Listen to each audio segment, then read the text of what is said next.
Okay, so let's take a look. I'm giving you videos for 25 through, I think it was number 32. 25 is a word problem. A conveyor belt leads from, oh, I spelled wrong. Okay, leads, so there's no E there. Leads from the ground to a barn door 24 feet high. The angle between the belt and the ground is 32 degrees. What is the length? Okay, so highlight some words that you know are important. For example, 20 feet high, 32 degrees, right? And then we need to find the length of the conveyor belt.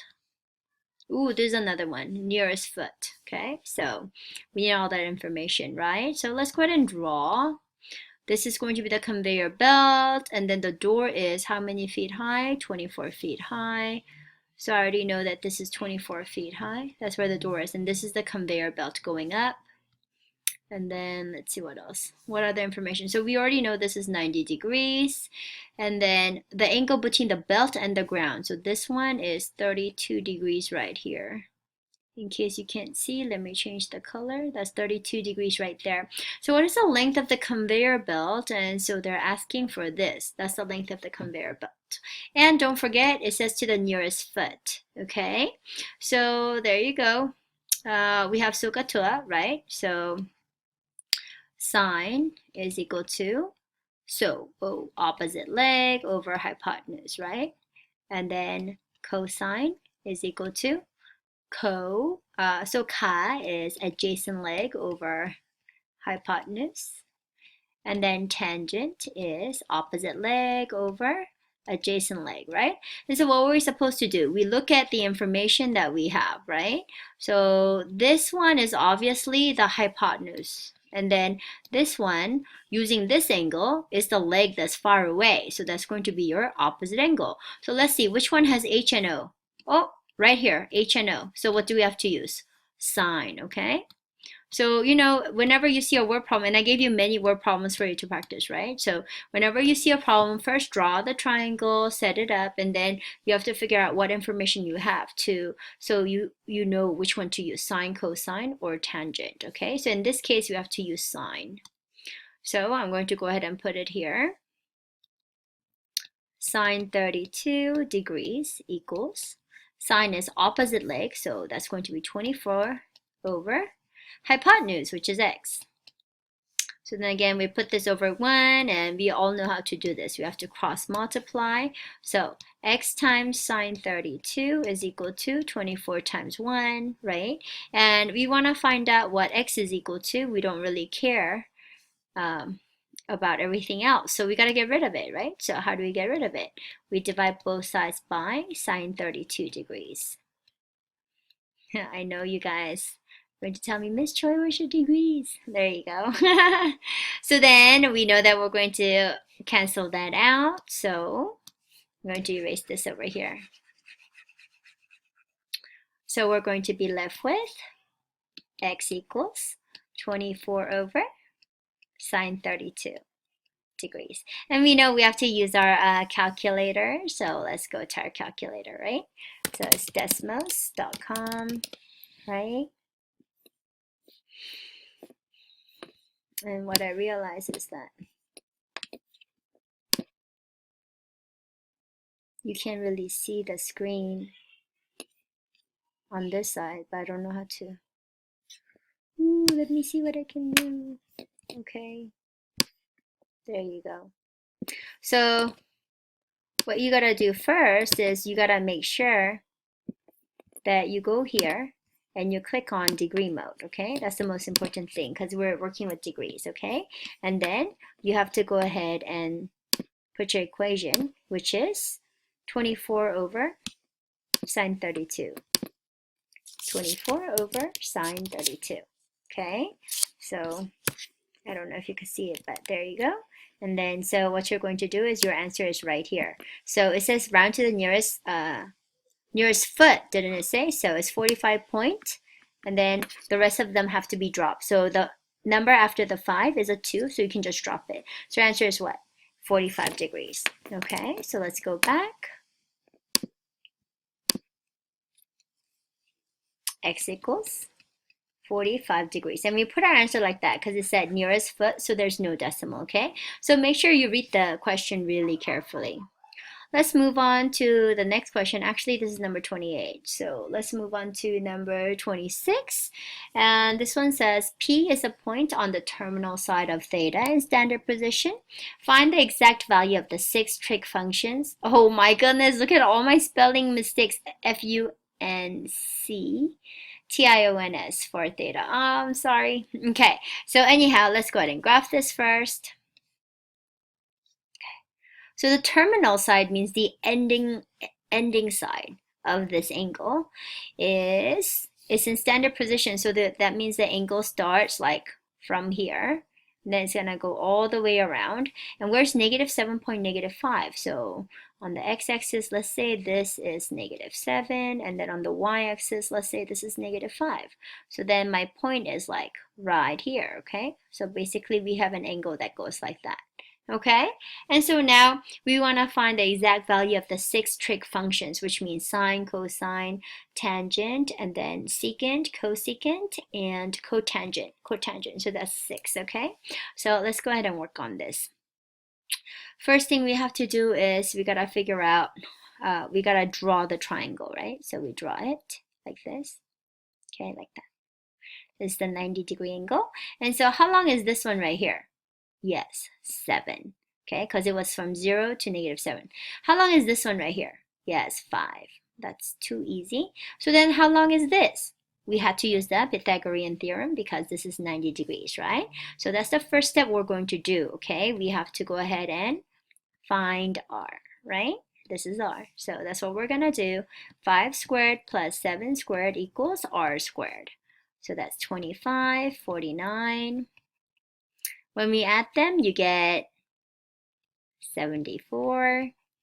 But we want r, not r squared, so we have to find the square root of both sides, which is just square root of 74. Can we simplify 74? Not really. You can divide it by, oh, maybe we could. Let me see. 74 is 2 times 37. No, you can't. I tried. So we're just going to leave it like that. But if you can simplify, I want you to simplify, okay? So now we have r and we have the 2 legs. Now, which angle are we talking about? This big angle right here. But we're going to use our reference angle, which is right here, okay? Then we have to remember the sign diagram, remember? So this is SAT. See, remember, all students go to college. Was that what it was? No, but remember, just remember SATC, because you gotta take the SAT to go to college. Okay, so anyhow, so now we have all 3 sides, and this is the angle that we're using right here. And because this angle is on this quadrant right here where it has T, only tangent is positive and everything else is negative. Okay, so that's really easy from here, right? Ooh, I hope I have enough space, but here's your answer, okay? So sine theta is going to be, sine was what? Opposite over hypotenuse. So using this angle, opposite is 5. Okay, so it's going to be 5 over hypotenuse. And the hypotenuse, the r, is square root of 74. All right, and you know, this is not really okay. We have to make sure that we multiply the top and the bottom by square root of 74 to find the simplified version. So it's 5 square root of 74 over 74, okay? And then what is cosine theta? Well, cosine theta is going to be, oh, and our answer has to be negative, remember? Because it's right here. Only tangent is positive, so sine and cosine has to be negative. So now let's take a look at cosine. Cosine is adjacent, which is 7. And we'll make it negative 7 over square root of 74. But we're going to do the same thing over here because we have to make sure, you know, you simplify. And you cannot have square root of 74 at the bottom, right? So you end up with negative 7 square root of 74 over 74. Because square root of 74 times square root of 74 is 74. Okay? And now let's find tangent. Tangent is the only one that's positive, right? So tangent would be opposite over adjacent, which is 5 over 7. Obviously, we're not done yet because it says find all 6 trig functions, right? We only found 1, 2, and 3. So we gotta find the other 3, which is secant. Let me take you to a new page because I don't have space there. So it's going to be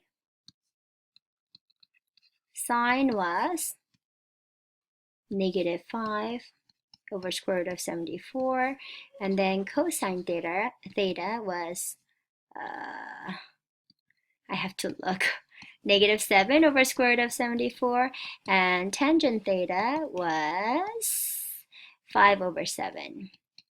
Okay, and of course these two are not simplified versions, so this is not the correct answer. You gotta give it to me like this over here, like this, okay, and like that, because those are simplified form, right? But the only reason why I wrote it like this is because the other 3 trig functions, the opposite of sine, when you flip it, is going to be cosecant theta, and when you flip that, what you have is negative square root of 74 over 5, and this is already in simplified form. That's why I use this one, okay? And then the opposite, if you flip cosine, you get secant theta, and so that would be negative square root of 74 over 7. And then of course cotangent theta is when you flip the tangent, and you would get 7 over 5. Okay, so of course I only wrote it over here like this, so you can see how when you flip it you'll get this answer, right? But when you give me the real answer, this is not going to do, so you gotta give me the simplified version, which is -5 square root of 74 over 74, and then this is going to be -7, square root of 74 over 74. And so those are my 6 trig functions, okay? So I think that's enough. I'm out of time. Wait, actually, I think I can do this really quick. Number 27, before I am done recording this one. I can only record up to 15 minutes at a time.